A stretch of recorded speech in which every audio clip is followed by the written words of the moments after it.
So, hello. Obviously, you've heard my name, but to fulfill all formalities, my name is Michalina Milewicz Zalewska.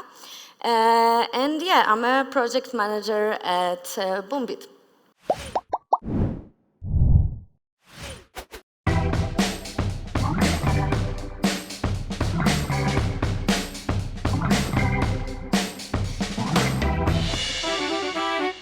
So first, few words about Boombit.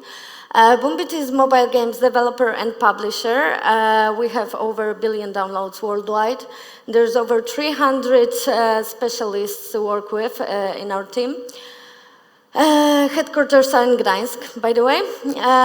However, since we have people worldwide, we are working mostly remotely. You can join us at our booth. It's across the Red Hall. And since we're working remotely, one of the biggest challenges in the remote work is keeping the employees engaged. And the idea of servant leadership and implementing the servant leadership in your team can help you to make the workplace more friendly, more empowering, keep the employees engaged, and but also improve the effectiveness. So yeah, sounds amazing, right? So let's go. So a few words about me. I'm a project manager for just a year now, and before I was a physicist. Yeah, that's why my focus is on data. It's force of habit, let's say. So I'm doing data-driven management, let's say. You can see me here studying ion irradiation defects in carbon nanomaterials, basically looking at holes in the sample. And here is me already as a project manager. And why am I talking about it? It's because I've spent 5 years in Russia in a Joint Institute for Nuclear Research. And generally, in the former Soviet countries, the managerial style is authoritative. The leadership style is called paternalism, so the leader often reflects a father-like figure. It's a reminiscence of the bureaucracy and the hierarchical structure from the communism. It's been in Poland the same for years. And so when I was living in Russia, I was looking at my friends from Europe who are, having fruit Thursdays and being friends with their boss. And like, yeah, this is great, but this cannot work because since I was a kid, we were taught that boss is a boss, employee is employee, you don't mix those. That's what it was. But I'm a mom now also. Is any of you parents as well? Okay. Did any of you heard the term gentle parenting? Yeah, so basically the whole approach to parenting changed over the years. Parents are not authorities anymore, they are caretakers. And for some people, this also looks like, yeah, this cannot work. This is called stress-free raising, and kids will walk all over you with that, and so on. But the studies are showing that this not only works, but this is what's best for the kids. And I know that developers are not children, but the idea is pretty similar, yeah. So also like parent like figures vision has changed, and so the leader vision over the years also has changed. That's how my start of my interest in human approach in management started, because we are not robots, so we live in human environments.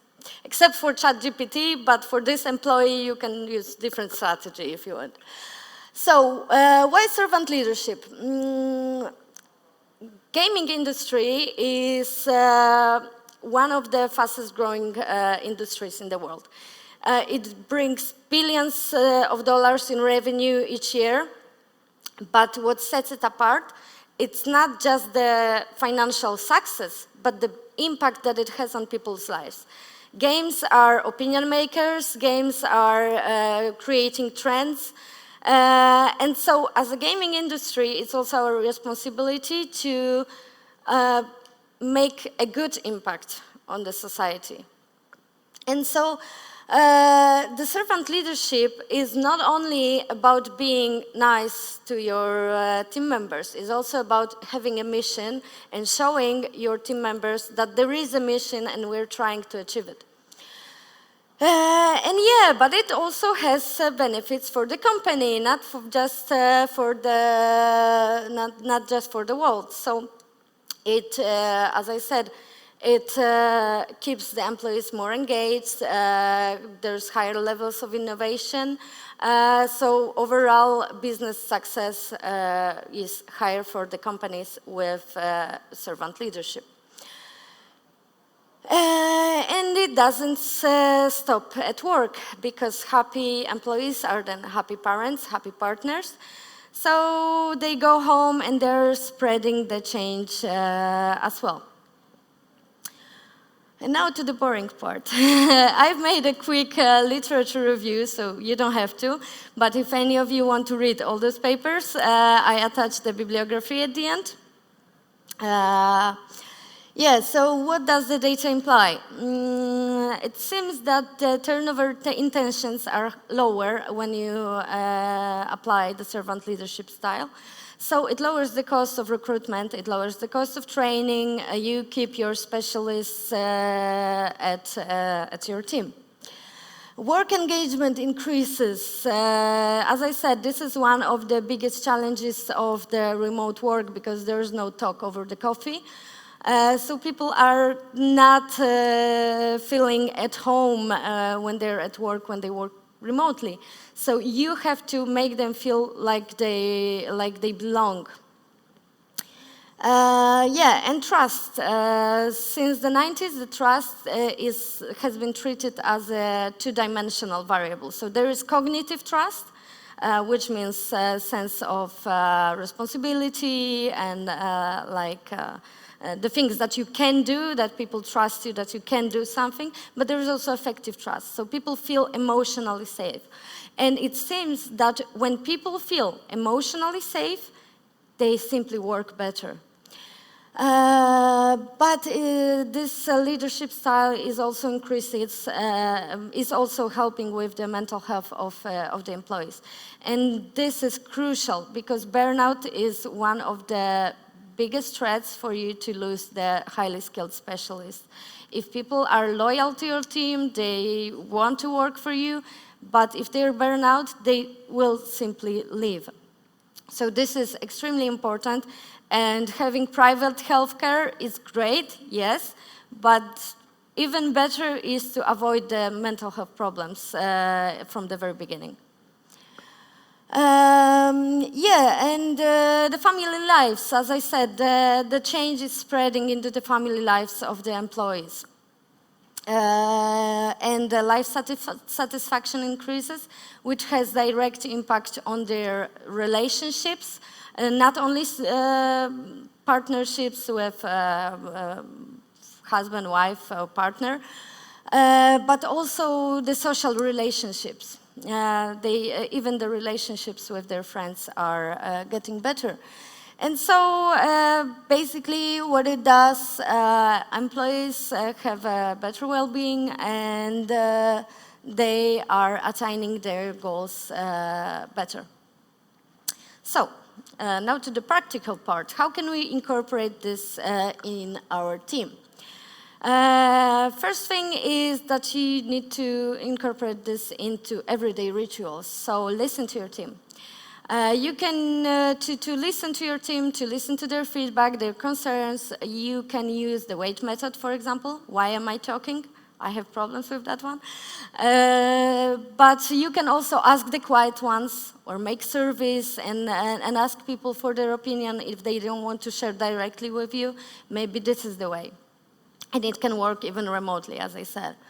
And empower your team. Make them decision makers in the capacity that you can. Vote some decisions or create the responsibilities matrix, RASI, for example. and assign the roles and responsibilities so that people know in which capacity they are the decision makers. Provide opportunities for growth and development. And I know that sometimes especially when the company is just starting and they don't have much money for the training or paying for the courses and so on, but you can schedule, for example, knowledge exchange sessions between your employees so they can teach each other, so they can grow in the areas that they want to. But don't forget to ask your team members what areas they want to develop, because sometimes we're forcing something down somebody's throat and they don't really want to do it. So don't forget to ask them. Another idea for providing opportunities is just giving the tasks to the employees that they are not necessarily specialists in, so they can learn by themselves. Of course, it's not always possible, but if you have time, if you have possibility to do that, use this one. Celebrate success. It's not about the KPIs. It's also about emphasizing the impact that your team has on the whole company. It can be even, I don't know, celebrating that everybody was healthy this month for the whole month. Yay, wow, great. Because dopamine is there. If you are celebrating success, whole team gets dopamine. They're happy. They get engaged. Be approachable, because if you want to listen to your team, they have to have a place or time to come to you. Schedule 1 hour a week for everybody to come and talk to you, or maybe create a separate email account just for the ideas of your team. Or, as I said, create a survey from time to time, and don't get offended, because the critique might hurt.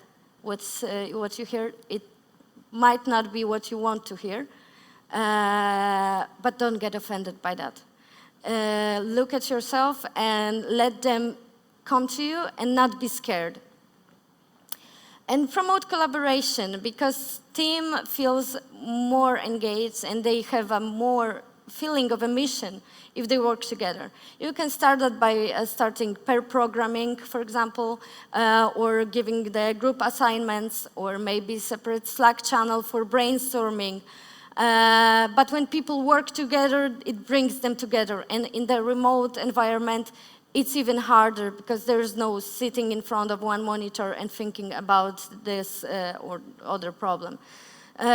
So provide a place where people can work together and exchange their thoughts. But the worst part, work on yourself. I don't like this part either, but evaluate your leadership style. I mean, you can think that you were such a great leader, you're such a great boss, right? But ask around, because you might not see the proper image in the mirror. So ask other people, or even delegate someone else to ask for you, so that people don't feel ashamed of their opinion. So yeah, seek feedback, and if you have problems with receiving critique, it might be a good moment to think about why are you feeling this way. Maybe it's a moment to talk about this, maybe even in therapy. Lead by example. So if you're a good person and you're showing that you're a good person, you're a role model for other team members, then they will simply follow you. And if they will notice your mission, they will follow you, and they will try to do their best to do what you're doing. And foster a culture of trust, because every great relationship is based on trust. So make sure that whatever your team members are bringing to you is safe with you. Create a safe space so they can trust that you will help them with whichever problem they come to you. So should you just let your employees, your team members walk all over you and do whatever they want and just, be their servant and do everything for them? No, of course not. This is, again, quote from Gentle Parenting. But as I said, the idea is very similar. So to avoid problems with the team not feeling responsible, make them feel responsible. If you assign the roles and responsibilities, make sure that they know that they're responsible for this or that, and keep them accountable to their promises. Make them see the consequences of their own actions and learn by mistakes. Of course, it's not going to be easy, because from time to time you will feel the urge to just, go and do it because, like, oh, they're going to break it. Let them break it. If they break it, they will learn. If they won't break it, they will never learn.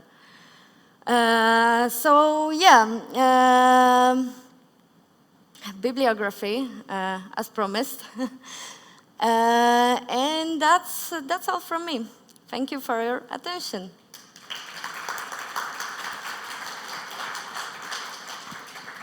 Thank you very much, Michalina.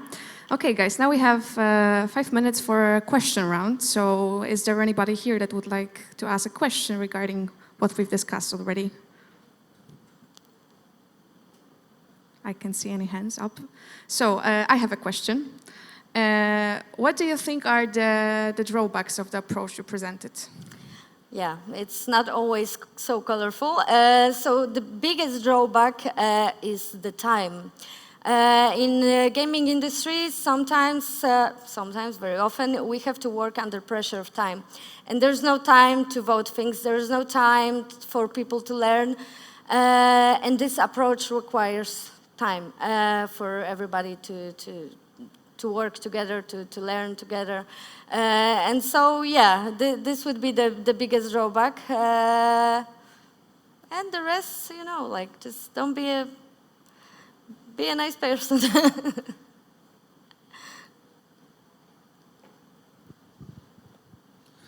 What would you say is the most important thing that you brought from the physics world to project management?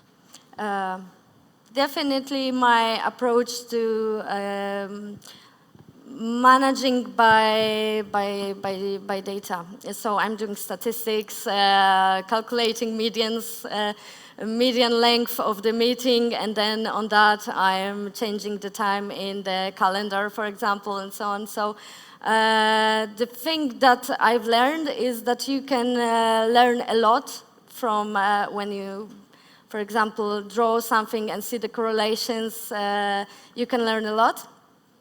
And other than that, I was working in a multicultural environment, because the institute that I worked in, it had 26 state members. So there was 26 countries and people coming from all over the world. So I saw lots of different approaches. And I've learned that my way of doing things is not necessarily the best. So this is something that is very humbling. And after some time, it helps you to improve as a person, I think. Thank you. I got a question about the servant leadership in terms of encouraging collaboration, because we know over the past 3 years, the big pandemic changed everything, especially most of people are using the remote working. And I think encouraging collaboration could be a big challenge, because everybody is in different cities, they don't meet in office. So, do you have any example for the new situation of encouraging collaboration? Yeah, for example, in my team, right after the daily, we have a huddle with unlimited time. It's not a set time meeting. If we want to talk something over for 15 minutes, fine. 1.5 hours, fine. And it's not, you don't have to come, you can come for that meeting. So for example, you have open chat, open huddle, open call for everyone to come in, go out whenever they want. So you basically make a virtual kitchen for people to come in or come out. We also have once a week, 1 hour of so-called open mic, where everybody come to talk about their dogs, kids, and yeah, basically it's usually dogs and kids and sicknesses. So, but yeah, so for example, this one helps to bring people together. But when it comes to work, having an open channel all the time is also helping for people to collaborate. But you can also simply make, as I said, for example, pair programming, right? So there's one repository online anyway, and people have to talk over what they're implementing, so what they're writing. So they will have to communicate between each other. Okay, I don't see any further questions. So once again, big thank you to Michalina for her beautiful presentation.